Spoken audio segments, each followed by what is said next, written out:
Good morning बच्चों। आज मैं आपके सामने पाठ की पुनरावृत्ति के रूप में वाक्य के भेद लेकर के प्रस्तुत हूँ।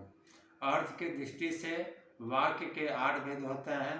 पहला, आप ध्यान से सुने, विधिवाचक वाक्य, इसे दूसरे शब्दों में विधानवाचक वाक्य भी कहते हैं। इसके लिए सामान्य कर्ता, कर्म और क्रियाएं इसमें आते हैं।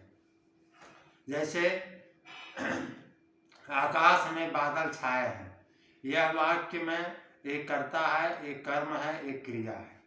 दूसरा है विस्मयवाचक वाक्य, इसमें आश्चर्य का बोध होता है, इसमें आश्चर्यबोधक शब्दों का प्रयोग होता है और आश्चर्यबोधक चिन्हों का भी प्रयोग होता है। जैसे आहा, आज कितना सुंदर दृश्य है।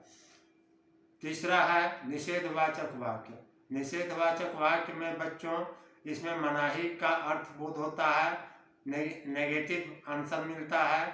जैसे तुम नहीं पढ़ोगे, इसमें नहीं अथवा मत शब्द का प्रयोग किया जाता है।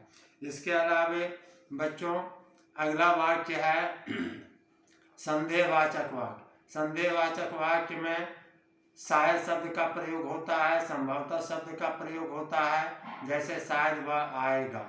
बच्चों उसके आगे है, फिर देखेंगे प्रश्नवाचक वाक्य। प्रश्नवाचक वाक्य में आपका प्रश्न सूचक शब्दों का प्रयोग होता है और प्रश्न बोधक चिन्हों का भी प्रयोग होता है। तो बच्चों ये आपका प्रश्नवाचक वाक्य हुआ। उदाहरण के तौर पर जैसे कौन आ रहा है, इसमें कौन प्रश्नवाचक शब्द है और चिन्ह का भी प्रयोग वाक्य के अंत में किया गया है। इसके अलावा फिर आप देखेंगे संकेतवाचक वाक्य।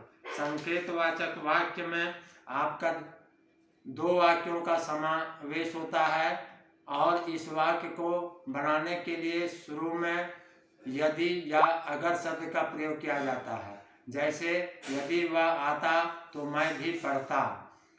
बच्चों इसके बाद में फिर आप देखेंगे तो इच्छावाचक वाक्य है। इस वाक्य में इच्छा का बोध होता है। जैसे ईश्वर हर काम में आपकी सहायता करें।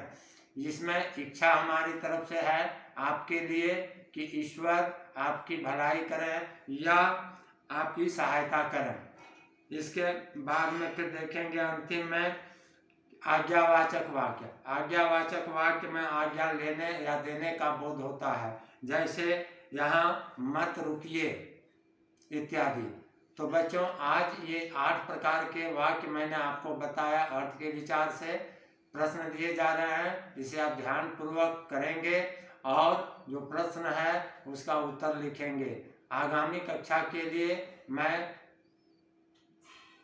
प्रस्तुत रहूँगा। तब तक के लिए धन्यवाद।